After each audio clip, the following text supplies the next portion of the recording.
All right, so this is the second half of the psychological disorder series. We're going to start. Last time we talked about defining abnormality, what is well-being, what is disorder. We talked about the American Psychiatric Association and the DSM. We talked about anxiety disorders, and today we're going to talk about dissociative personality disorders, mood disorders, and schizophrenia. So personality disorders are defined by maladaptive personality traits. And these can be sort of chronic interpersonal problems, difficulties with one's sense of self, difficulty forming and maintaining meaningful relationships, and all of these cause some amount of suffering and impairment. So they cause the person to suffer and they prevent them from doing the things that they need to do, like holding a job, going to school, these sorts of things. Paranoid personality disorder is one of these personality disorders. It's defined by sort of excessive distrust or suspiciousness, unjustified doubts about the loyalty of friends or associates. So the person with paranoid personality disorder, this is the kind of person who, in the face of all evidence to the contrary, still believes that people in their lives are out to get them. They believe that they're constantly being deceived by others. They read sort of hidden meanings into sort of benign statements and actions. They're often very suspicious of infidelity in their spouse or partner. Okay, so just excessive amounts of paranoia, again, causing suffering and disruption of their lives. Borderline personality disorder is characterized by mood swings, impulsiveness, fear of abandonment, unstable self-image, and the impulsiveness often will get them into trouble sort of with the law, financially by spending lots of money, reckless driving. There can be suicidal behavior, and this is really just sort of this persistently unstable interpersonal relationships. Antisocial personality disorder is formerly known as psychopathy. This is sort of the complete lack of moral or ethical development. These people are very manipulative, they're very deceitful, and they have zero sort of empathy. This is the kind of person who would, con your grandmother out of her life savings, and when grandma is kicked out of her home and starving and homeless on the street, this person literally does not care. Oftentimes these people have a history of conduct problems in childhood, no remorse, relatively unfeeling, superficially charming. These are people like Charles Manson. These are people like serial killers, people who literally for lack of a better way to describe it, don't sort of normally feel a sense of empathy towards other people, right? This is the person who will sort of take advantage of you and put you in a terrible position and not care. So a couple things about antisocial personality disorder. You have to be at least, looking in my notes here, you have to be at least 18 years of age to be diagnosed with antisocial personality disorder. Oftentimes antisocial personality will present as sort of impulsive, irritable, aggressive, reckless disregard for the safety of the self and others, and complete lack of remorse, right? This person doesn't feel bad for anything that they've done. Right? There are some evidence for heritability of personality disorders, but it depends on the kind of personality disorders, and some are better understood than others. Dissociative disorders are characterized by a disruption of consciousness. Literally, dissociation means to separate from oneself. So when we talk about daydreaming as this sort of mild dissociation, right? You're sort of zoning out and thinking about what you have to do or remembering something that happened. You're sort of outside of your own conscious awareness temporarily. But it's still connected, right? You still are aware that you're daydreaming. These things are connected. This is sort of a mild form of dissociation. Now, extreme forms of dissociation can occur in response to sort of overwhelming stress or anxiety. So one disorder here we have is dissociative amnesia. So this is extreme amnesia, was sort of the inability to recall important information. It's beyond sort of dementia, beyond sort of ordinary forgetfulness. This causes distress and impairment of function. Oftentimes this can happen in response to sort of a severe traumatic event. It's almost as if the trauma is so overwhelming that the person's memory just shuts off for a period of time to sort of protect them from the trauma that they're experiencing. Dissociative fugue is a very rare form of dissociative amnesia, which includes relocation.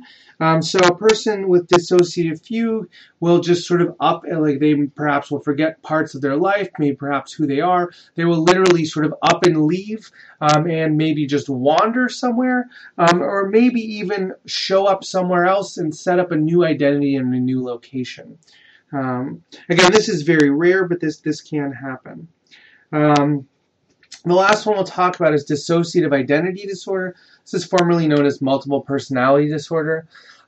For this, a person, the way that I sort of explain this is that we all have separate faces that we put on for different scenarios.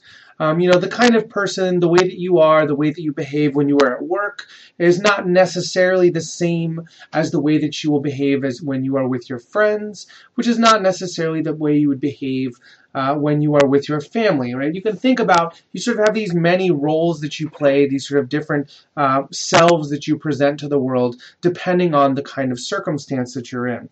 Now, for most of us, these different selves that we present are integrated, right? They're just different aspects of us.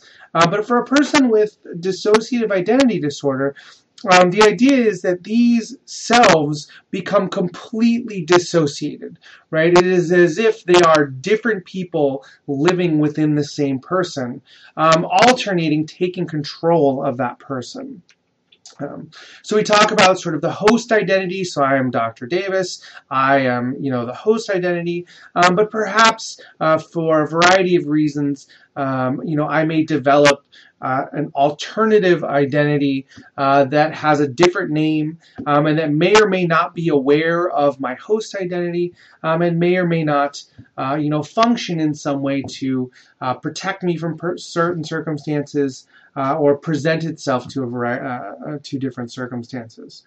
And again, these are seen as unintegrated aspects of the person, right? But not separate people per se. But it presents as a separate person. It's almost as if a different person takes control. There's a pretty big controversy over this, whether or not this is a real phenomena. There's a link here that will take you to a CBS News report that talks all about this. It's relatively interesting to watch if you have a few minutes. So that was dissociative identity. Next we'll talk about mood disorders. So mood disorders are severe, persistent extremes of emotion. One of the sort of themes of psychological disorders is that things that we consider to be disorder are typically just normal behaviors, normal emotions, normal thought patterns turned to the extreme. So in terms of mood disorders, we talk about depression as this sort of extraordinary sadness and dejection, right? We'll talk about this as sort of loss of interest in things that you normally find pleasurable for more than nearly every day for 2 weeks straight. We talk about mania as this sort of intense, unrealistic feeling of excitement or euphoria, right? So depression is sort of intense, unrealistic sadness and dejection, whereas mania is intense, unrealistic happiness and euphoria. So a major depressive disorder is characterized by at least a single major depressive episode. When we talk about a major depressive episode, we're talking about loss of interest in things that you normally like to do every day, nearly every day, for at least 2 weeks. Right? So maybe you enjoy cooking for your family, but if you're in the midst of a depressive episode, that no longer brings you a sense of pleasure or joy. You really just kind of can't be bothered. We also talk about major depressive episodes, including feelings of worthlessness. These can be things like including things like suicidal ideation.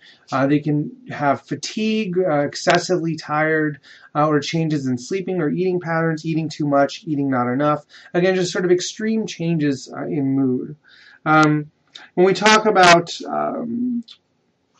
these episodes, they can be a single episode that happens and lasts for at least 2 weeks, or they can be a recurrent episode that is sort of ongoing.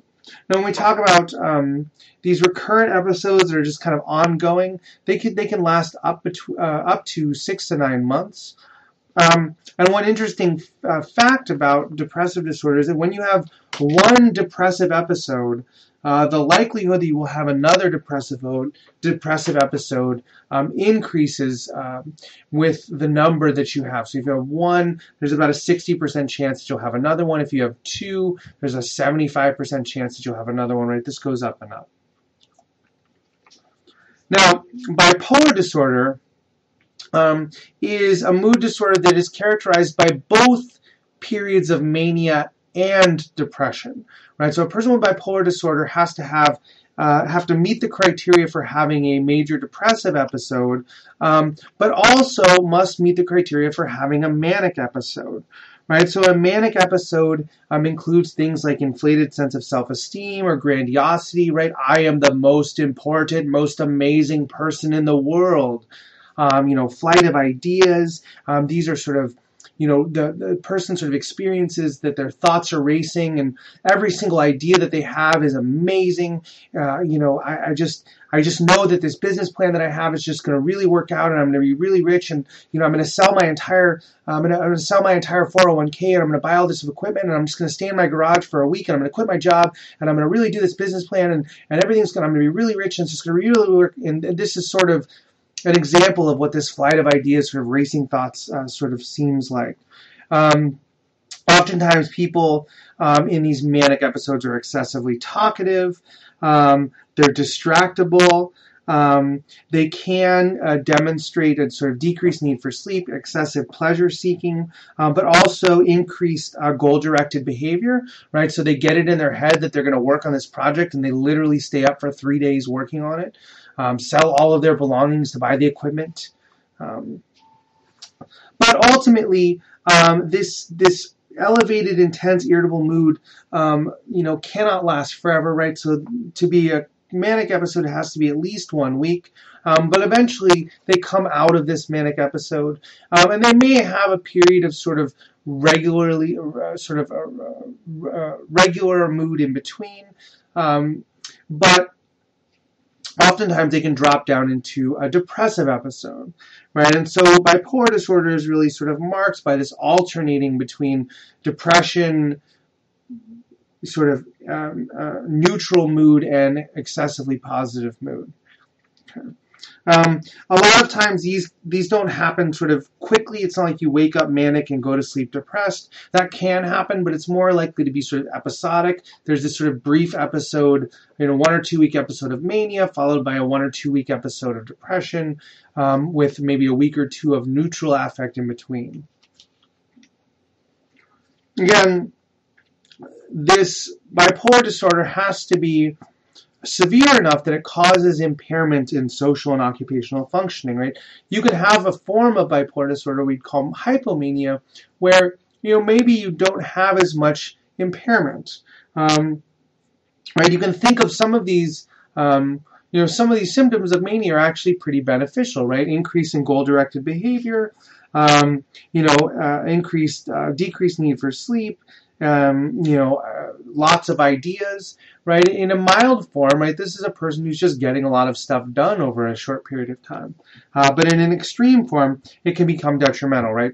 This person can make bad financial decisions. They can behave slightly recklessly. and these sorts of things. Right? Spending sprees, foolish investments, these sorts of things.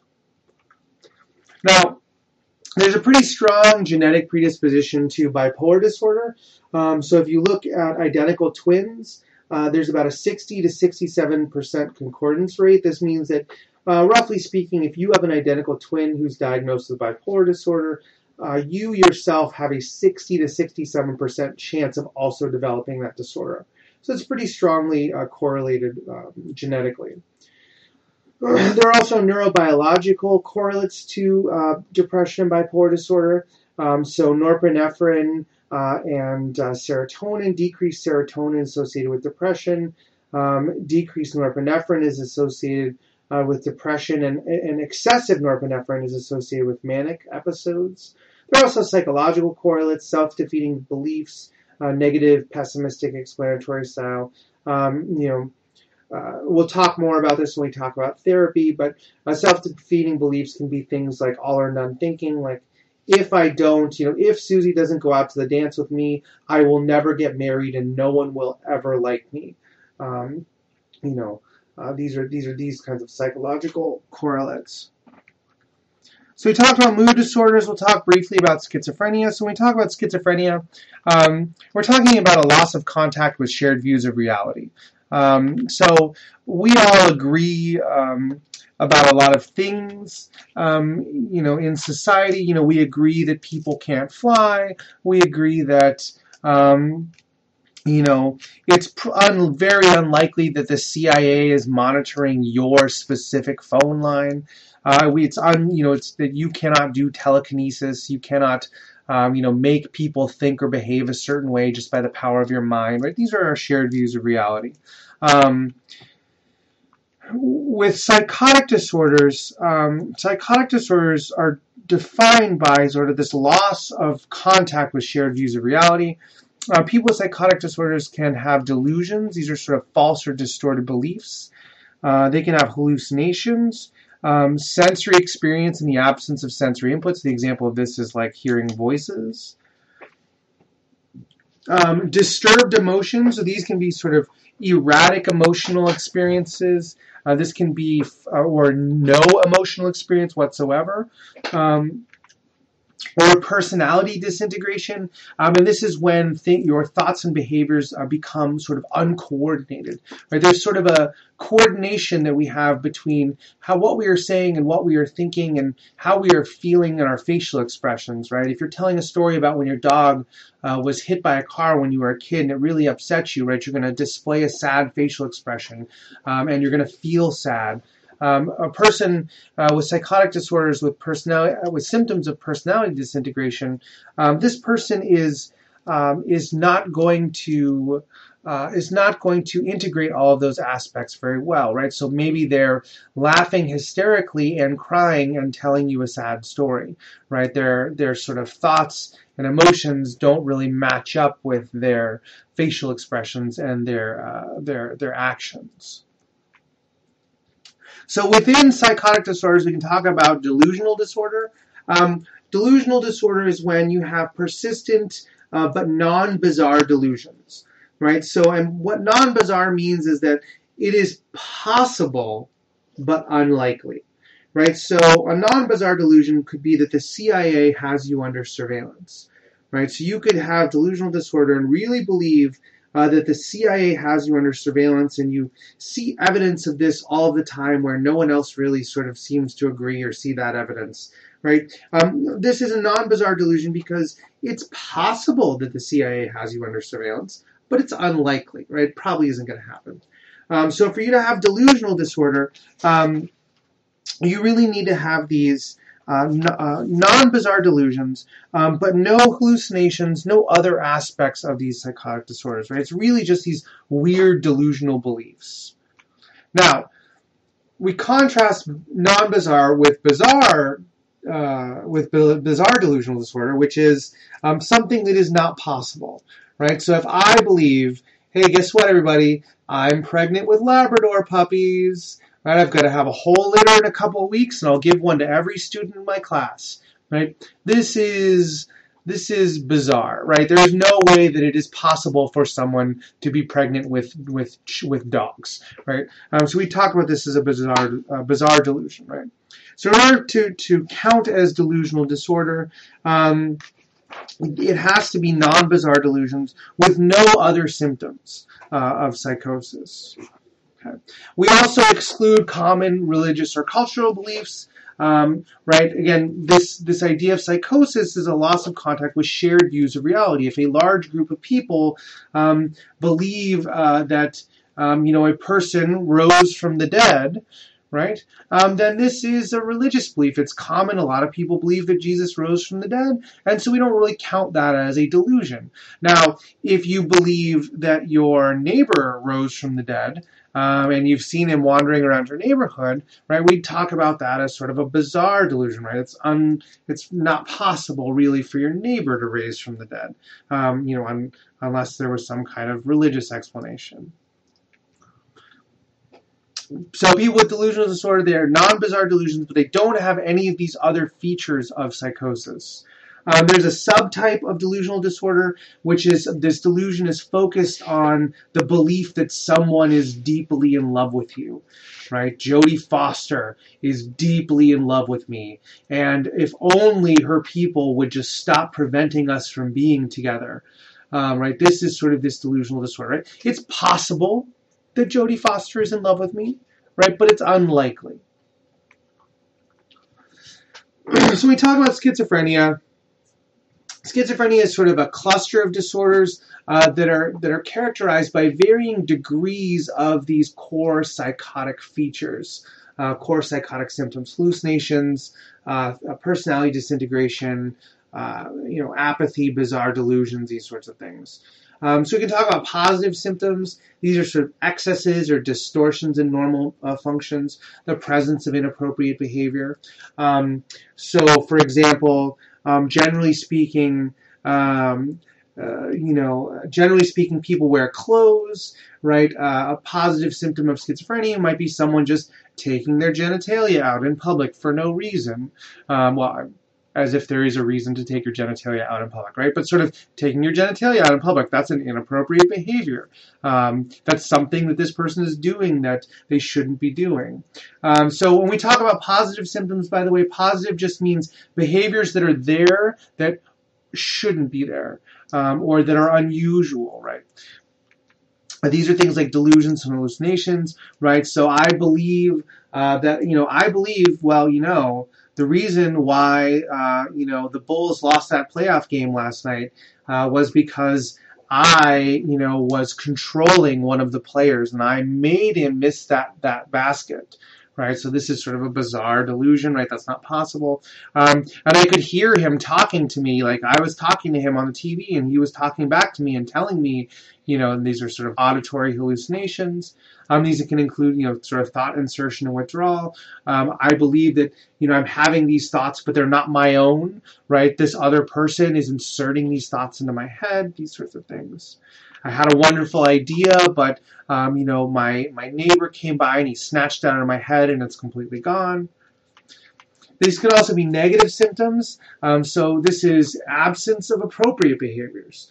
So these can be things like flat affect. So they don't have emotional response whatsoever. We talk about alogia, which is a poverty of speech. They literally just don't talk.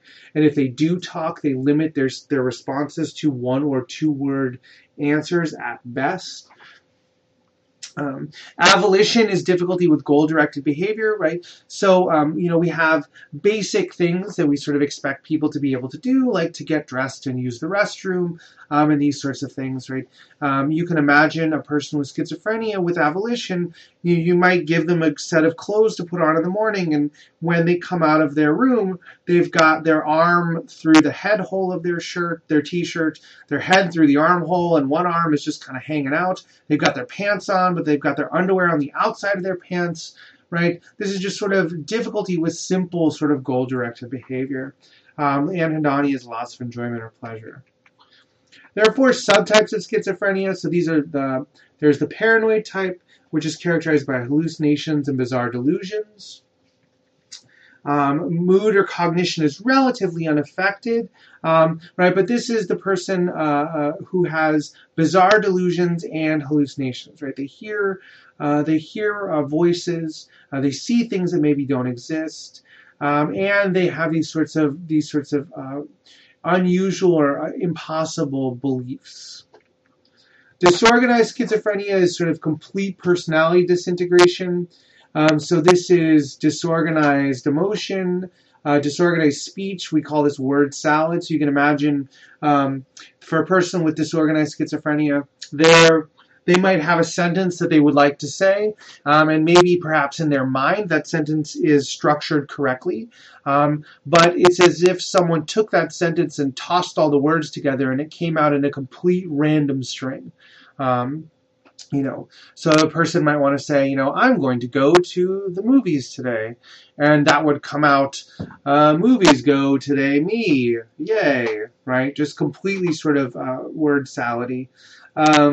Inappropriate or obscene behavior is also disorganized, right? So this is the sort of positive symptoms of, exposing yourself in public, other obscene behaviors, inappropriate behaviors, might be, just things that people don't normally do, right? So you can imagine, if someone got into the elevator with you and they're like, oh man, I really have to use the bathroom, and just dropped their pants and started using the bathroom right there in the elevator, right? That's inappropriate behavior. These sorts of things. Catatonic schizophrenia is characterized by disturbances of movement. So this is either completely motionless or repetitive and purposeless movements. One form of this is catalepsy, which is waxy flexibility. So a person with catalepsy will literally stand almost like a clay figurine, motionless, and if you move them, they will hold that posture that you move them to without moving for extended periods of time. Undifferentiated is sort of the catch-all. If you don't fit into any of these sort of major subtypes of schizophrenia, you get classified as undifferentiated. So I had this link. I just discovered today that this link is broken. But some of the causes of schizophrenia, there's a pretty strong genetic component. So here we have, if your identical twin has schizophrenia, there's a 50% chance that you will also develop it. Now, if your parents both have schizophrenia, it's about a 40% chance. And then as you decrease your genetic similarity with someone who has schizophrenia in your family, you decrease the likelihood of developing the disorder. We also see excess receptors for dopamine in the brains of those with schizophrenia, and excess dopamine activity in the brains of those with schizophrenia. We also see decreased frontal lobe activity, which is sort of the seed of sort of planning and this goal-directed behavior. And we also see enlarged ventricles. So I don't recall if I'd mentioned this when we talked about neuroanatomy. But within the